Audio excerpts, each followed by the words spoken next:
The New Orleans Saints need to be aggressive in this year's 2024 NFL draft, and that's exactly what we're going to do in this year's 2024 NFL mock draft. We got all that and a little bit of lagniappe for you on this mock draft primer episode of Locked On Saints.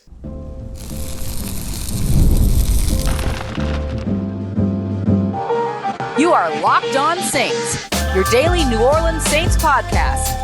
Part of the Locked On Podcast Network, your team every day. What is good, Who Dat Nation and Who Dat family? I am your host, Ross Jackson, New Orleans native, your New Orleans Saints expert and credentialed member of the media covering those New Orleans Saints as a senior writer and reporter over at Saints News Network. And on this draft primer episode of Locked On Saints, we're going to be focused on getting you ready for the 2024 Locked On NFL mock draft, which is going to premiere here in around 10 minutes. So I'm going to give you an idea of who it is that I'm targeting, what the biggest needs are, whether or not I'm looking at moving, and which teams could potentially play spoiler. So let's get right into it here. We appreciate you very much, as always, for making us your first listen of the day here on Locked On Saints and for being an everydayer here on the show, which is a proud part of the Locked On Podcast Network, your team every day. So the first big question is, what are the New Orleans Saints' biggest needs? And there's absolutely no doubt about it. The biggest needs for the New Orleans Saints are in the trenches. Offensive line, particularly offensive tackle, maybe even interior offensive line can use a little bit of help as well, as we still don't know who's necessarily going to be the starter at left guard. Will Trevor Penning be ready to start at left tackle? Will Ryan Ramczyk be ready to go to start the season at right tackle? So many questions for the New Orleans Saints on the offensive line. So that's probably the place that we're going to be targeting when it comes to pick number 14 in the first round. But I'm going to let you in on something here.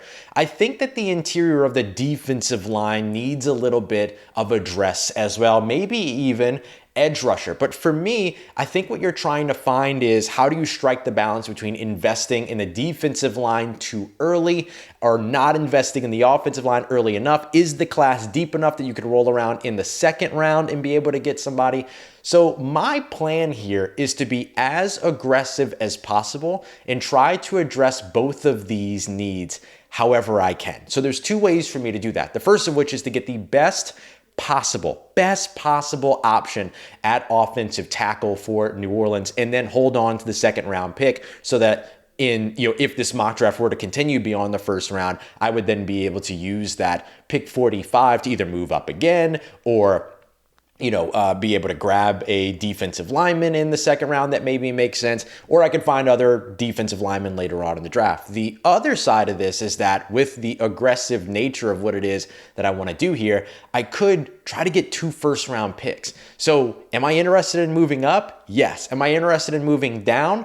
No, because moving down from 14 isn't going to help me. I'd move down from 45 if I wanted to, but I'm trying to get the best prospect possible to lead off this draft and then figure out what I can do. So I'm going to be really aggressive in this one. So who are some of the players that I'm going to be targeting? Well, over on the offensive line, it's the simple rule of Fs: Fashanu, Fautanu, and Fuaga. That's my rule right there. Any of those 3 guys, unless Dallas Turner falls to 14, which I don't think is going to be the case. I happen to know one Locked On host that's in love with Dallas Turner in the team that they cover, his defensive scheme. And so I doubt that Turner is going to make it all the way down to the New Orleans Saints here at 14. However, I can look to grab any of those other offensive tackles potentially at 14. There's a chance for me to be able to get one of those 3 guys, because I expect 2 of those 3 guys to be on the board depending upon which one goes second after Joe Alt. We know Notre Dame's Joe Alt is going to go early.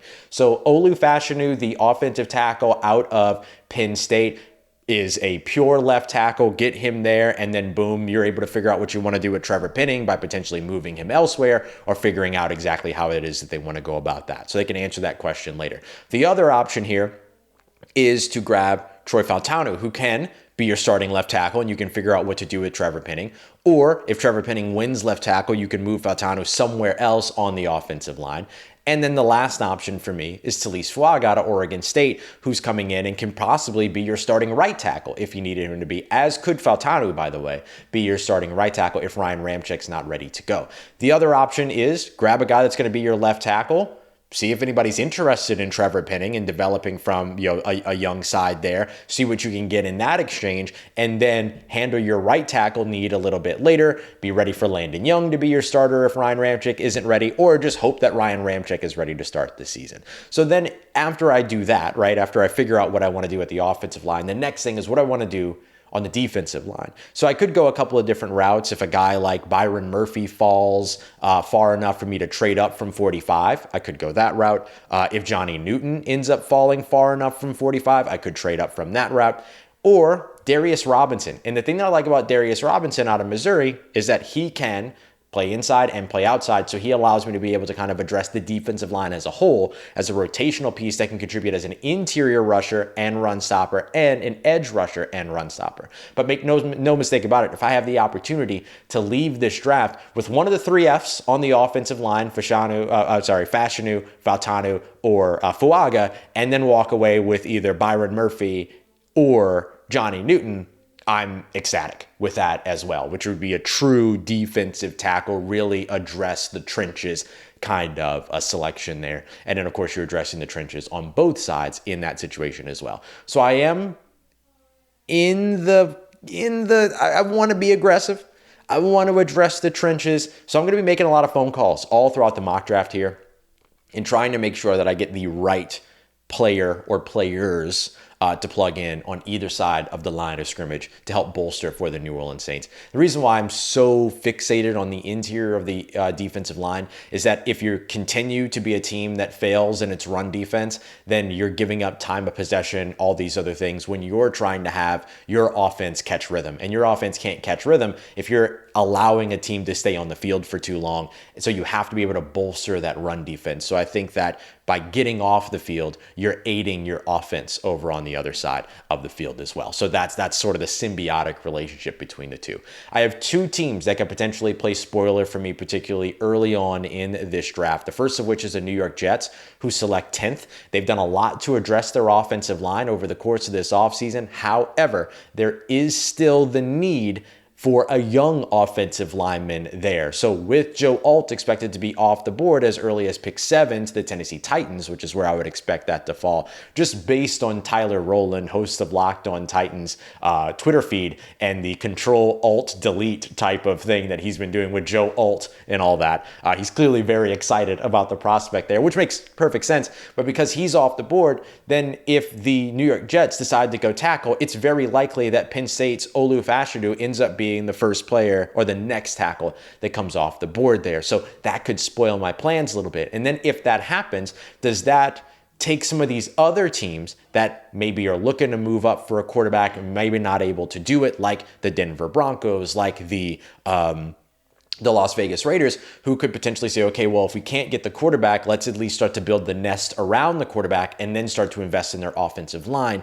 And in that case, you could even see not only Fashanu, but potentially Fautanu and maybe even Fuaga also come off the board. My saving grace is Alabama's J.C. Latham, who I don't have a lot of interest in terms of the fit in this offense, but he is a remarkably talented player with 35 and an eighth inch arms or 35 and a half inch arms, whatever it is, and an absolute mauler that would be able to plug in for you at right tackle day one. So my hope is that because the Raiders have a little bit more of a need on that side of the line, that a guy like J.C. Latham ends up maybe standing out to them, and then they pass on one of the other top three, the three Fs, if you will, when it comes to the offensive line. So that's kind of where I am right now in terms of what I'm going to be looking for, how aggressive I plan to be, how I plan to trade up. I might even look to try to trade up ahead of the Jets because I really, really, really want Olu Fashanu, but I'm not going to push that too hard because if I can't get up there either with the Jets or ahead of the Jets with the Chicago Bears taking a second selection there at 9,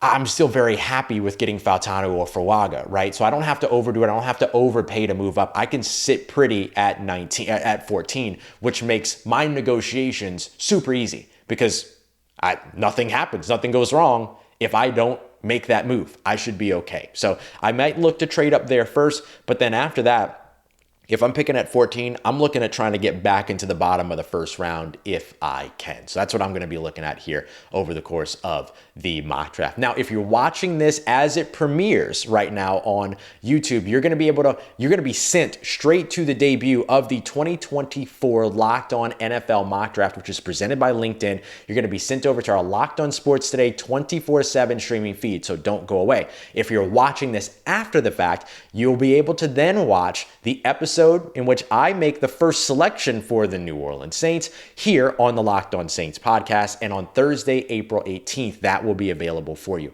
You can then get every single episode of the 2024 Locked On NFL mock draft by heading over to the Locked On NFL draft page and YouTube channel on Thursday, or you could actually get it on audio as well if you want to take it with you on your walk. I mean, it's hours long. So picking it up on audio for your workout, for your drive, whatever, a great way to do it. That's going to be also available Thursday, April 18th, all as a part of the Locked On Podcast Network, your team every day.